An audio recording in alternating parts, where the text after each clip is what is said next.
Durante o século XVII, Oliver Cromwell, Lorde Protetor da Inglaterra, condenou um soldado para ser fuzilado por causa de seus crimes. A execução ocorreria quando soasse o sino que marcava o toque de recolher no final do dia. Porém, algo inesperado ocorreu. Naquela noite, o sino não tocou.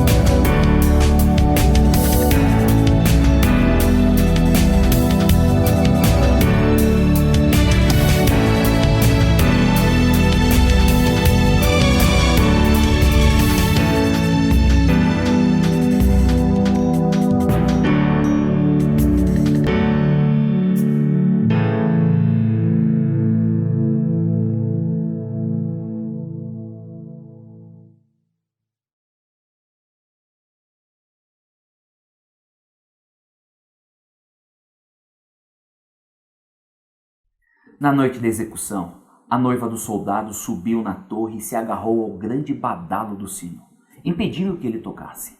Ela foi intimada a comparecer diante de Cromwell para prestar contas de suas ações. Agora, diante de Cromwell, aquela jovem chora copiosamente e mostra os ferimentos e as suas mãos que sangram muito. O coração de Cromwell foi tocado pelo gesto daquela jovem e ele toma a seguinte decisão: o seu amor viverá por causa do seu sacrifício. O toque de recolher não soará esta noite. A vida daquele soldado foi poupada por causa da coragem do sacrifício de sua noiva. Há, porém, um sacrifício maior, um incomparável gesto de amor que apresenta uma porta de escape para um mundo condenado. A morte de Cristo Jesus garante àqueles que o amam e o aceitam como Senhor e Salvador a vida eterna. O apóstolo Paulo, em sua carta aos Coríntios, escreveu: aquele que não conheceu o pecado, ele o fez pecado por nós, para que nele fôssemos feitos justiça de Deus. Segundo Coríntios 5, verso 21. As verdades apresentadas nesse texto estão entre as mais profundas e significantes de toda a Bíblia. Este verso sintetiza o plano da salvação, declarando a impecabilidade absoluta de Cristo, a natureza vicária, substitutiva de seu sacrifício e a libertação do pecado por meio dele. Cristo, aquele que não conheceu pecado algum, seja em pensamentos, palavras ou atos, carregou o castigo do pecado para que você e eu pudéssemos ter esperança. A culpa de todos os pecados do mundo recaiu sobre Jesus como se os pecados fossem dele. Cristo se tornou o Cordeiro de Deus para tirar o pecado do mundo. De forma ímpar, o profeta Isaías descreveu essa transferência de penalidade. Ele foi rejeitado e desprezado por todos.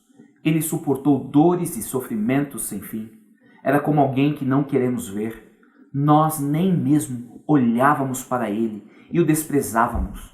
No entanto, era o nosso sofrimento que ele estava carregando. Era a nossa dor que ele estava suportando. E nós pensávamos que era por causa das suas próprias culpas que Deus o estava castigando, que Deus o estava maltratando e ferindo.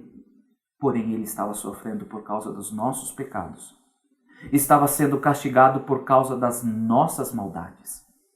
Nós somos curados pelo castigo que ele sofreu. Somos sarados pelos ferimentos que ele recebeu. Todos nós éramos como ovelhas que se haviam perdido. Cada um de nós seguia o seu próprio caminho. Mas o Senhor castigou o seu servo, fez com que ele sofresse o castigo que nós merecíamos. Cristo Jesus tomou sobre os seus ombros aquilo que eu e você merecíamos por vivermos em pecado. Ele carregou o castigo de cada pensamento inapropriado. Ele experimentou as consequências de todas as palavras que proferimos e que nunca deveriam ter saído dos nossos lábios. Cristo pagou o preço por cada ação e atitude que tomamos e que é contrária à lei de Deus. Em realidade, ele tomou o seu e o meu lugar, pois ele sabia que nós não suportaríamos, que nós não tínhamos condições de pagar o alto preço do pecado. Somente o justo, o inocente e perfeito Filho de Deus poderia suportar completamente a horrível separação que o pecado provoca entre Deus e o homem. E por causa de tal decisão de amor, você e eu podemos ter esperança. Porque o salário do pecado é a morte, mas o dom gratuito de Deus é a vida eterna em Cristo Jesus nosso Senhor. Romanos 6, 23. Há, porém, uma outra verdade que não podemos esquecer. O sacrifício de Cristo é suficientemente poderoso para salvar o mundo todo. Porém, tal poder só é aplicado na vida daqueles que o buscam e o aceitam como Senhor e Salvador de sua vida. Por esta razão, nem todos serão salvos, nem todos herdarão a vida eterna, não porque tenham algum pecado que não possa ser perdoado, ou porque o sangue de Cristo não é suficiente para salvar a todos, mas apenas a alguns. Não tem nada de errado com a cruz de Cristo, e não há pecado que o sangue de Jesus não possa cobrir. Só existe uma limitação quanto ao sacrifício de Cristo, e esta é a razão que nem todos serão salvos. O sangue de Cristo não pode forçá-lo, obrigá-lo a aceitar o presente de Deus. Essa decisão é unicamente sua, e a pergunta que fica é: qual será a sua decisão? Em 1829, um homem da Filadélfia chamado George Wilson roubou os correios americanos e, em meio ao assalto, ele matou uma pessoa. George foi preso, trazido a julgamento, condenado e sentenciado à forca. Alguns amigos intervieram em seu nome e foram capazes de obter o perdão do presidente Andrew Jackson. Porém, quando George Wilson foi informado do perdão, ele se recusou a aceitá-lo. E agora, o que fazer? O xerife se recusou a executar a sentença, pois como ele poderia enforcar um homem perdoado? Um apelo foi feito ao presidente Jackson. O presidente, perplexo, solicitou que a Suprema Corte dos Estados Unidos decidisse o caso. O chefe de justiça dos Estados Unidos, John Marshall, determinou: o perdão é um pedaço de papel cujo valor depende da aceitação da pessoa a qual foi destinada. É pouco provável que uma pessoa sentenciada à morte fosse recusar aceitar o perdão, mas se ele é recusado, então não é perdão. George Wilson deve ser enforcado. Assim, George Wilson foi executado, embora o seu perdão estava na mesa do xerife. Você não precisa seguir os passos de George Wilson.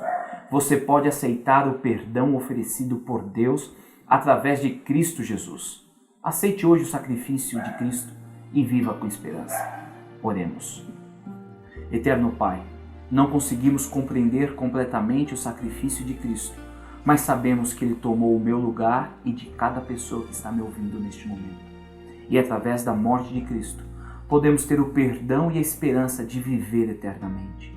Senhor, queremos dizer sim. Sim para o perdão oferecido na cruz. Escreva o nosso nome no livro da vida. Tudo isso nós lhe pedimos e agradecemos no nome de Cristo.